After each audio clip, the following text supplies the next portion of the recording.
ಮಹಾರಾಷ್ಟ್ರದ ಚಂದ್ರಾಪುರದ ಬಲಾರ್ಷ ರೈಲ್ವೆ ಜಂಕ್ಷನ್ನಲ್ಲಿ ಭಾನುವಾರ ಫುಟ್ ಓವರ್ ಬ್ರಿಡ್ಜ್ನ ಚಪ್ಪಡಿ ಬಿದ್ದು 13 ಜನರು ಗಂಭೀರವಾಗಿ ಗಾಯಗೊಂಡಿದ್ದಾರೆ ಎಂದು ವರದಿಯಾಗಿದೆ. ರೈಲ್ವೆ ಪ್ಲಾಟ್ಫಾರ್ಮ್ನಲ್ಲಿ ನಡೆದುಕೊಂಡು ಹೋಗುತ್ತಿದ್ದ ಪ್ರಯಾಣಿಕರ ಮೇಲೆ ಚಪ್ಪಡಿಗಳು ಬಿದ್ದಿದೆ. ವರದಿಗಳ ಪ್ರಕಾರ ಹೈ ವೋಲ್ಟೇಜ್ ಓವರ್ ಹೆಡ್ ತಂತಿಗಳ ಸಂಪರ್ಕಕ್ಕೆ ಬಂದ ನಂತರ ಕೆಲವು ಪ್ರಯಾಣಿಕರು ತೀವ್ರವಾಗಿ ಗಾಯಗೊಂಡಿದ್ದಾರೆ. ಗಾಯಾಳುಗಳನ್ನು ಸಮೀಪದ ಸಿವಿಲ್ ಆಸ್ಪತ್ರೆಗೆ ರವಾನಿಸಲಾಗಿದೆ. ಮುಖ್ಯ ಸಾರ್ವಜನಿಕ ಸಂಪರ್ಕಾಧಿಕಾರಿ ಶಿವಾಜಿ ಸುತಾರ್ ಅವರು ಯಾವುದೇ ಸಾವು ವರದಿಯಾಗಿಲ್ಲ ಎಂದು ಮಾಹಿತಿ ನೀಡಿದ್ದಾರೆ. ರೈಲ್ವೆ ಇಲಾಖೆ ತೀವ್ರವಾಗಿ ಗಾಯಗೊಂಡವರಿಗೆ ತಲಾ 1 ಲಕ್ಷ ರೂಪಾಯಿ ಮತ್ತು ಸಣ್ಣ ಗಾಯಗಳಾದವರಿಗೆ ತಲಾ 50,000 ರೂಪಾಯಿಗಳ ಪರಿಹಾರ ಘೋಷಿಸಿದೆ.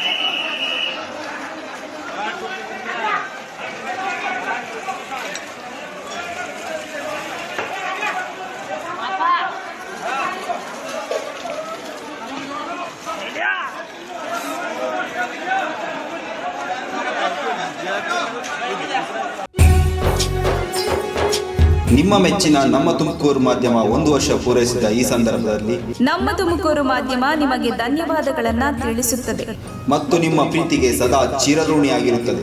ನೀವು ನಮ್ಮ ಮೇಲೆ ಇಟ್ಟ ನಂಬಿಕೆಯನ್ನು ಉಳಿಸುವ ಪ್ರಾಮಾಣಿಕ ಪ್ರಯತ್ನವನ್ನ ನಮ್ಮ ತಂಡ ಖಂಡಿತವಾಗಿಯೂ ಮಾಡುತ್ತದೆ. ಗೆಲುವಿನ ಹಾದಿಯಲ್ಲಿ ಸದಾ ನಮ್ಮ ಜೊತೆಯಾಗಿರಿ.